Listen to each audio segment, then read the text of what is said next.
বারৈগ্রাম মন্ডল এলাকায় লোকসভা নির্বাচনের প্রস্তুতি শুরু করেছে বিজেপি।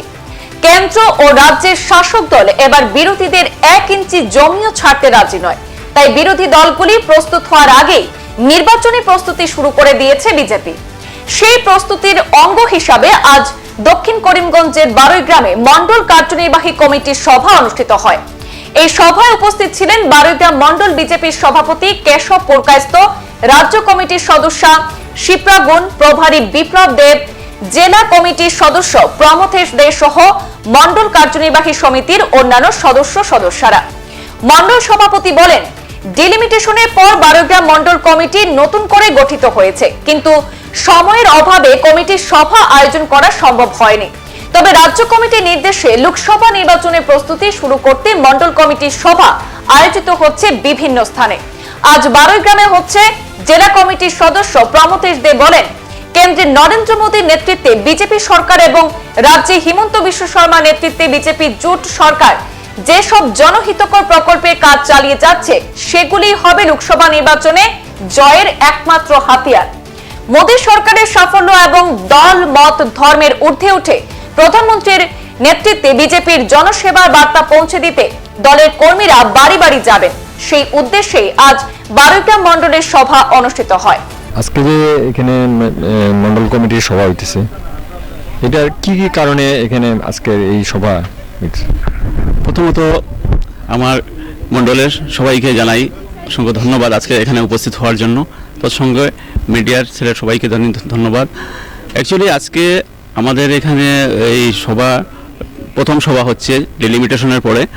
আর যেহেতু সামনে ইলেকশন, আসন্ন ইলেকশনের সামনে রেখে আমরা দলীয় প্রস্তুতি এবং আজকের পরিচিতি সভা আমাদের বাড়িগ্রাম সনবিল বাড়িগ্রাম মণ্ডলের সাথে যুক্ত হয়েছে। পাথারকান্দির বিভিন্ন অংশ থেকে আরও অন্যান্য মণ্ডলে এসে যুক্ত হয়েছে।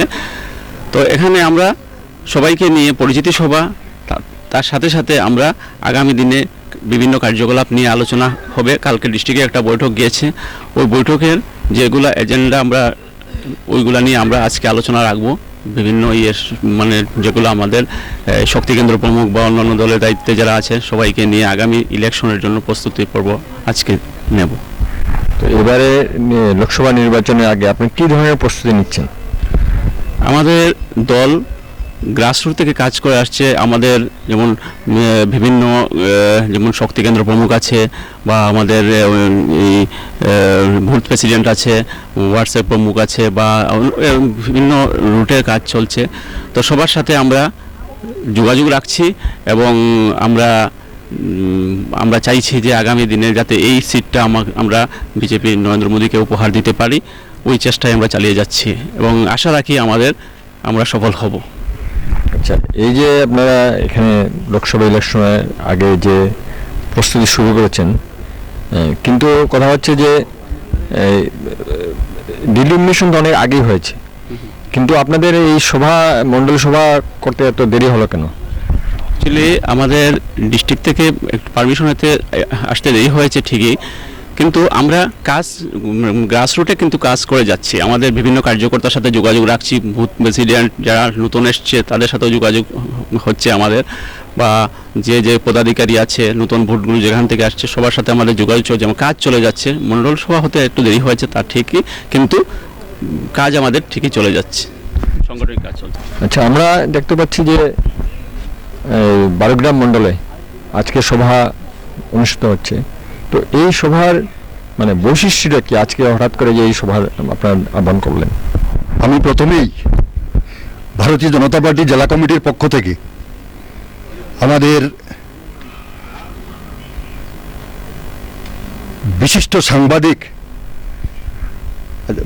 সাংবাদিক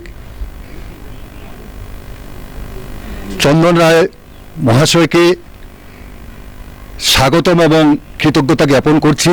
আজ আমাদের বারৈগ্রাম মণ্ডলের এই যে কার্যকরী সভায় উপস্থিত হয়ে এই কাভারেজ করার জন্য। যে কথাটি বলেছেন, আমাদের গতকাল জেলা কমিটির কার্যকরী সভা হয়েছে, তার পূর্বে আসাম প্রদেশ কার্যকরী সভা হয়েছে। সেই সবার আলোচ্যসূচি অনুযায়ী যে কাল আমাদের আসাম রাজ্যের প্রতিটি জেলায় জেলা কার্যকারিণী সভা হয়েছে এবং জেলার থেকে যে নির্দেশ দেওয়া হয়েছে যে 31 তারিখ 3 দিন আমাদের রাজ্যের প্রতিটি মণ্ডলে এই কার্যকারিণী সভা অনুষ্ঠিত হবে। বর্তমানে যেটা আমাদের আসাম প্রদেশ কমিটির সিদ্ধান্ত, নির্দিষ্টভাবে যে সভা হবে সেটার একটা ব্যবস্থা দিয়েছে, একটা প্রপত্র দিয়ে দিয়েছে যে সেটার উপরে আলোচনা হবে এবং সেটার উপরে এই সভা করা হবে। তাই আজ বিশেষ করে আমাদের সভা 10:30টায় শুরু হওয়ার কথা ছিল। বিশেষ কারণে আমাদের যিনি এখানকার প্রভারীর দায়িত্বে আছেন বিশিষ্ট আইনজীবী বিপ্লবদেব মহাশয়, উনার রাস্তায় উনার গাড়ি খারাপ হয়ে গিয়েছে, যার জন্য উনি আসতে দেরি করছেন। তাই উনি আসার পর আমাদের সবার কাজ আরম্ভ হবে। আর বিশেষ করে আজকের এই সবার বৈশিষ্ট্য হলো ডিলিমিটেশনের পর পাতারকান্দির কাপাড়িবন, জুড়বাড়ি, দেফললা, আসিমগঞ্জ, কানাইবাজার থেকে, ফরিদকুনা, ধোয়ালিয়া থেকে আমাদের যারা এই দক্ষিণ করিমগঞ্জে সংযুক্তি হয়েছে, এই দলের অনেক কার্যকর্তা আজকে এখানে উপস্থিত হয়েছেন এবং আজকের এই সভায় উপস্থিত হয়েছেন জেলার নির্দেশ অনুযায়ী আমাদের পাতারকান্দির তিনবারের প্রাক্তন মণ্ডল সভাপতি, দলের বরিষ্ঠ কার্যকর্তা, পাতারকান্দি জেলা পরিষদ সদস্য শান্তিলাল সিনহা, সেই সঙ্গে উপস্থিত হয়েছে আমাদের রাজ্য কমিটির সদস্য শিপ্রাগুন মহাশয়া এবং এই মণ্ডলের অন্তর্ভুক্ত 12টি জিপির বিভিন্ন কার্যকর্তারা এবং এক্সিকিউটিভ কমিটির এবং বিভিন্ন মোর্চার সম্পাদক এবং সভাপতি উপস্থিত হয়েছেন।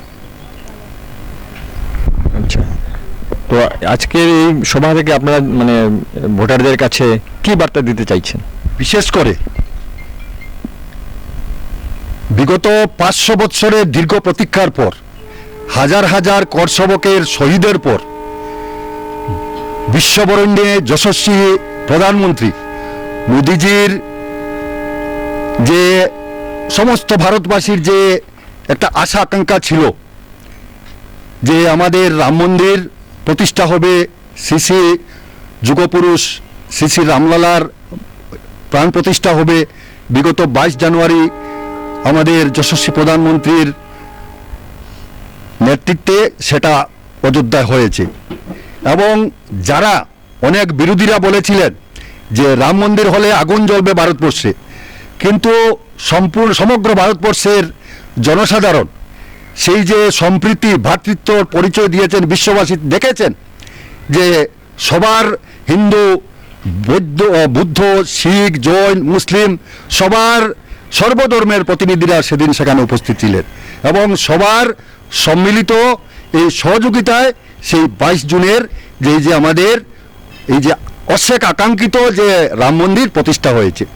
তাই আমাদের যশস্বী প্রধানমন্ত্রী মোদিজি সেই বার্তাই দিয়েছেন যে রাম আমাদের ভারতবর্ষের গৌরব এবং রাম রাজত্ব যেভাবে চলেছিল ঠিক সেভাবে আমাদের ভারতবর্ষে আগামী দিনে রাম রাজত্ব চলবে। সেখানে কোনো সাম্প্রদায়িকতা থাকবে না, সেখানে শুধু উন্নয়ন, দুর্বল এবং অনগ্রসর শ্রেণীরা যেভাবে উন্নয়ন পায়, মোদিজি যে বিগত 9 বৎসরে যে সমস্ত প্রকল্পগুলা বিশেষ করে গরিব, মেহনতি, এই অনগ্রসর শ্রেণীর জন্য ব্যবস্থা নিয়েছেন, উন্নয়ন কল্পগুলো হাতে নিয়েছেন, সেগুলা যেভাবে বাস্তবায়িত হয় সেই ব্যবস্থার জন্য বিশেষ করে এই গ্রাম চলো অভিযানে যে বিশেষ করে এই যে এসএইচজি মহিলা সবলীকরণ যেটা আমাদের আসামের মাননীয় মুখ্যমন্ত্রী এই যে অরুণোদয়, এই এসএইচজির মাধ্যমে মহিলাদের যে স্বাবলম্বী করার যে ব্যবস্থা নিয়েছেন, বিশেষ করে আমাদের প্রতিটি এই যে মণ্ডল যে আজকে কার্যকরিণী সভা হবে, সব যারা কার্যকর্তারা আছেন সবার মাধ্যমে আমরা বুথে যাব,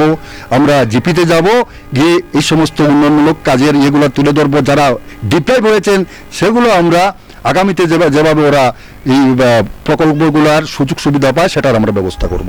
ধন্যবাদ। সংবাদ এ পর্যন্তই, ফিরছি পরবর্তী অন্যান্য আপডেট নিয়ে। ধন্যবাদ।